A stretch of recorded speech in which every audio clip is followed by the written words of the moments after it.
What is workers' compensation surveillance and who conducts it? Workers' compensation surveillance generally is conducted by the insurance companies, and they are trying to catch you being bad. They want to catch you being less than truthful. They want to catch you misrepresenting yourself. So if you tell your doctor or the insurance company doctor that you can't walk more than a city block, and they catch you walking 4 blocks or 5 blocks or 10 miles a day, they're going to use that against you. If you tell them you can't sit for more than 5 minutes without being in pain and having to get up and change position, and they catch you driving a car for a half an hour, they're going to try to use that against you. So insurance companies spend a lot of money on surveillance because they're trying to catch you, because the money that they spend on surveillance, if they're able to prove that you're being less than truthful, then they don't have to pay you anymore, most likely. So yeah, it's paid for by the insurance company. It's conducted by investigators. And my clients will come in, the ones that are having this issue, and they'll say, oh, I know I'm being followed. For every one of you that knows you're being followed, there's 10 of you that don't realize you're being followed. Why? Because the private investigators who do this are not idiots. Most of them are former law enforcement, retired cops. They know what they're doing. Even when they're not specifically following you and surveilling you with video, they know what they're doing. They know how to get information that is beneficial to their cause. So again, for every one of you that says, I know there's a brown Buick parked up the street that's only been there for a week, I know who that is. There's probably 10 of you that don't realize what's going on. So please be mindful of that. How often do insurance companies use surveillance, and which types of comp cases tend to have it assigned? Instances of surveillance and the fraud allegations that come with it are happening more and more. It's a growing practice because it's been useful for insurance companies. They're using it to their advantage to harm people. They're catching people, and what might be a relatively innocent white lie could result in you losing all your benefits. So that's why we're seeing more and more of it. What type of cases tend to have it assigned? Generally and traditionally, it was the cases with higher exposure, more risk, more downside for the insurance company, more money at stake. But it really can be any case. Anybody's subject to it. It can happen at any point in time. And I've seen it on relatively medium, small cases, because the insurance company, not only are they trying to save the money on that particular case, but oftentimes they're trying to make an example. So what they'll do is they'll try to hit somebody and catch them on surveillance and know that that will send some shockwaves through their community. It sets the fear of God into people so they know not to mess around with the insurance company. So honestly, it's popping up more and more, and people need to be aware of it.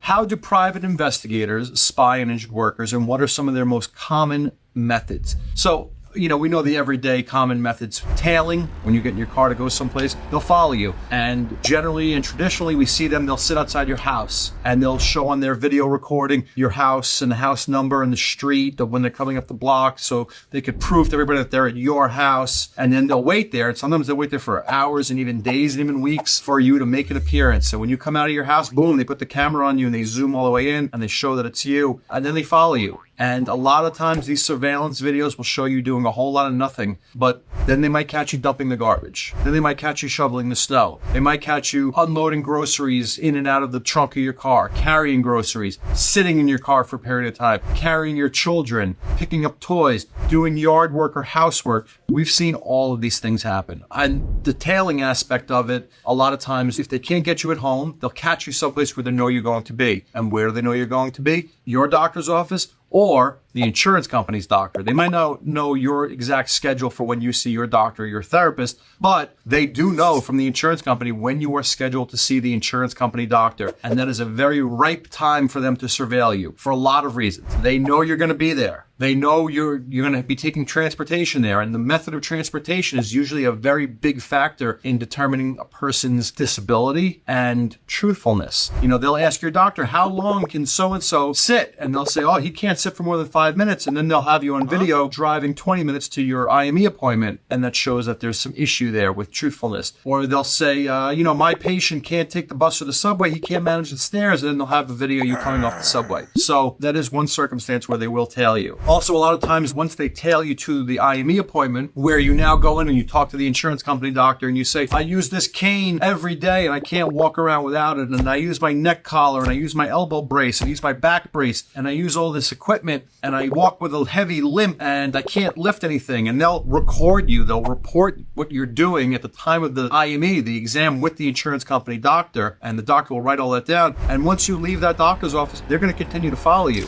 And we've had people go to their car and drive up the street and take their back brace off and do a hop and a skip and a jump and walk into the supermarket and walk out with arms full of groceries. And clearly at that point, I'm sorry, sir, but it doesn't look good that 5 minutes ago you couldn't walk without a limp or a cane, and now you're skipping down the street. So insurance companies will send investigators, and a lot of times they'll tailor you to and from the doctor's office. That's a big one. Other things they do is they'll track your social media. They'll go on your Facebook and your Instagram, and they'll see if you're doing any activities, weekend fun, doing things that you shouldn't be doing. So if you're, claiming to be 100% disabled, skydiving might not be the best thing for you to do. Riding your dune buggy might not be so smart. Another thing they do is they speak with your family, friends, and neighbors. They will knock on your neighbor's door and they'll say, hey, what's up with so-and-so? Have you seen him? They'll ask simple questions, and even the smallest bit of information can be harmful. They can also do very creative things. And this is a true story. It happened with one of my clients. We had a gentleman one day who was living in an apartment building that was owned by his wife. She was at work. He was home with a back injury, and there was a for rent sign in the window. One of the apartments was vacant and it was for rent. And the investigator knocked on the door, and my client answered the door and said, can I help you? He says, I want to go see the apartment that's for rent. He said, I can't. It's my wife's building. When she gets home, she'll show you. He said, no, I want to see it now. And my client climbed the flight of stairs with him and opened the door and let him in. He said, when you're done, please lock up. And what do you know? They raised fraud. They said, he says he's 100% disabled and he can't work, and his doctor said he can't work and he's not doing any work. But here he is showing apartments. And that was an argument that we needed to deal with. And unfortunately, it was a big problem. So they get creative and they do things that are tricky and they try to trap you, and they don't always play fair. And that was a very dirty trick they played, and it created a lot of headache for me and my client. My name is Rex Sikofsky, workers' compensation attorney in New York State. If you don't have an attorney and you want me to help you out, please give me a call, you or anybody else, 212-406-8989. Happy to help.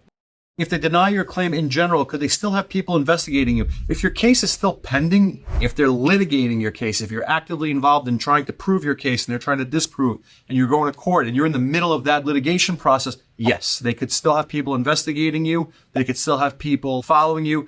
Theoretically, an insurance company, I can't imagine that they would do this, but there's nothing to prevent them from investigating you after your case is completely settled and going back and proving that this guy was a big fraud and a liar. We want our money back. They know that they would have a tough time doing that. It's a very difficult case. They settle cases for a reason to cut their losses, so that probably would not happen. But could it happen? Absolutely.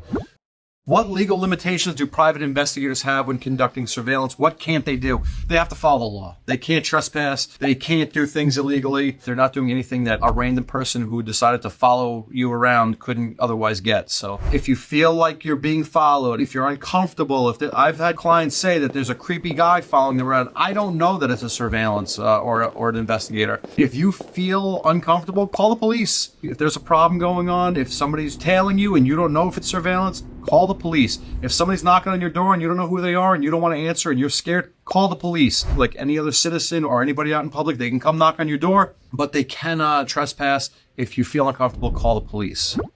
What are private investigators looking for when spying on injured workers? Are they looking for big things like fraud or little things too? They're looking for both big things and little things. Listen, if they can get the smoking gun and nail you in the act of working when you're saying you're not working, or lifting bags of concrete to build a pool in your own backyard, they are looking for that, but they're also looking for the little things. If you tell your doctor or the insurance company doctor that you can't sit for more than 5 minutes and you're driving for 10 minutes, they're going to use that against you. If you say that you can't lift more than 5 pounds and you're lifting up your 30-pound child, they're going to use that against you. As horrible as that is. I've said in other videos, if you're helping your elderly neighbor by shoveling snow, they're going to use that against you if you say you can't do that. So you need to be careful. You need to be smart. They are looking for anything to show that you're misrepresenting your condition to your doctor, the insurance company doctor, or the judge. When you're in court and the judge is asking you questions, or the insurance company is asking you questions, they're looking to catch you in a lie, as small as that lie might be. They want to call your credibility into question and try to hammer you with that. And it's horrible, but it's something that's very real, and we need to be aware of it and we need to deal with it.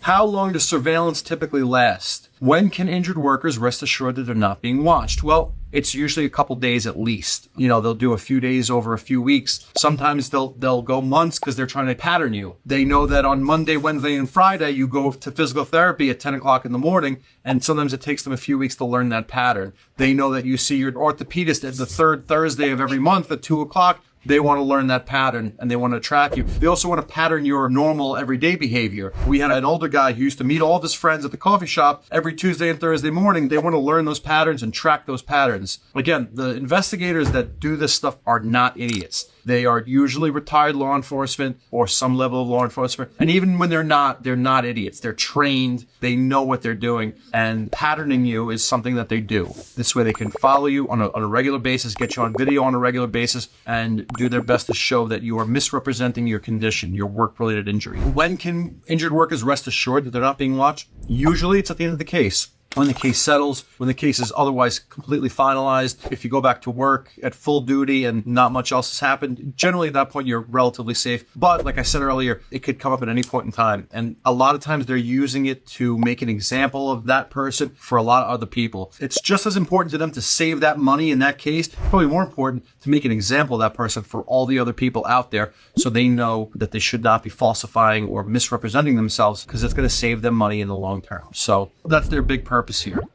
What could injured workers do to avoid being caught by surveillance? What should you do if they get evidence against you? So the biggest thing, and this has been the theme in many of my videos and live streams, you don't want to misrepresent yourself. You want to be upfront. You want to be honest. If you have nothing to hide, you have nothing to hide. So if you tell your doctors and you tell the insurance company's doctors and you don't misrepresent yourself, you don't have anything to worry about. Hey, doc, I have trouble lifting heavy things, but, I still dump the garbage from time to time. I do the best I can. If I have to shovel the snow, I shovel the snow. If you're honest with them, you have nothing to worry about. If you go and you tell them, oh, I'm in the worst pain ever and I can't do anything, well, then they're going to be looking to nail you. So just be honest. Don't over-embellish your pain, your disability, your injuries. Just be honest. It's so much easier that way. And if you're upfront and you're honest and they have nothing to look for, they're not going to send surveillance after you because what are they going to catch you doing? Exactly what you told them that you do anyway? It's pointless.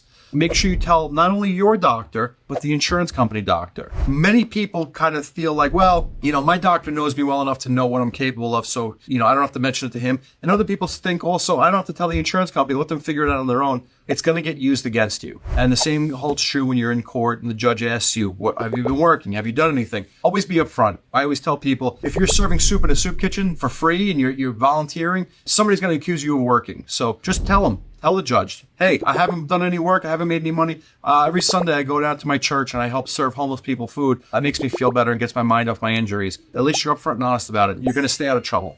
If you feel like you're under surveillance, if you feel like somebody's following you, if you feel like somebody's recording you, if you keep seeing a weird car up the block from your house, call your lawyer. Talk to your lawyer. Talk to them about your concerns. You want to get out in front of a fraud and surveillance issue. You don't want it to blindside you and hit you, and that's what they aim to do. They walk into court. They disclose that the judge, we have surveillance. We want to ask the claimant some questions. The judge says, okay, and they ask you a whole bunch of questions that are specifically pointed at what they're looking to get. Sir, you told the insurance company doctor that you're only capable of walking one city block. Is that true? Oh, yeah, I think I told him that. And is that, how much can you walk? Oh, maybe a block, maybe 2 blocks. Okay, judge, we have video showing something different. And then they show a video of you walking a half a mile. So if you feel like that surveillance is there, if you feel like somebody's on you, you want to talk to your lawyer about that.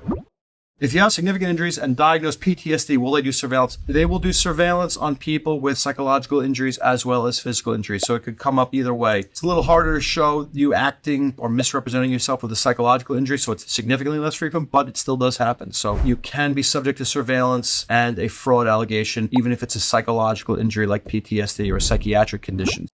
Any pro tips for dealing with workers' comp surveillance? Anything that anybody should know? It's like I said before, be upfront, be honest. Do not embellish. Do not overdo it when you're talking to the doctors or the judge about your condition. It's not going to help you. Any convincing that your embellishment does is going to be far negated by a fraud allegation. So it's just not worth it. Plus, the medical says what your condition is. So by you over-embellishing there, it doesn't help you at all. It makes you look worse. So you need to be very, very careful. Operate under the assumption that somebody's always surveilling you, and be smart about it. Be honest with your doctor, be honest with the insurance company's doctor, and you'll be okay. If you're not honest, you're going to have a problem. My name is Rex Sikofsky, workers' compensation attorney in New York State. Please, any questions, feel free to call 212-406-8989. Thank you, everybody, and have yourselves a wonderful day. Be safe, be careful out there. Bye-bye.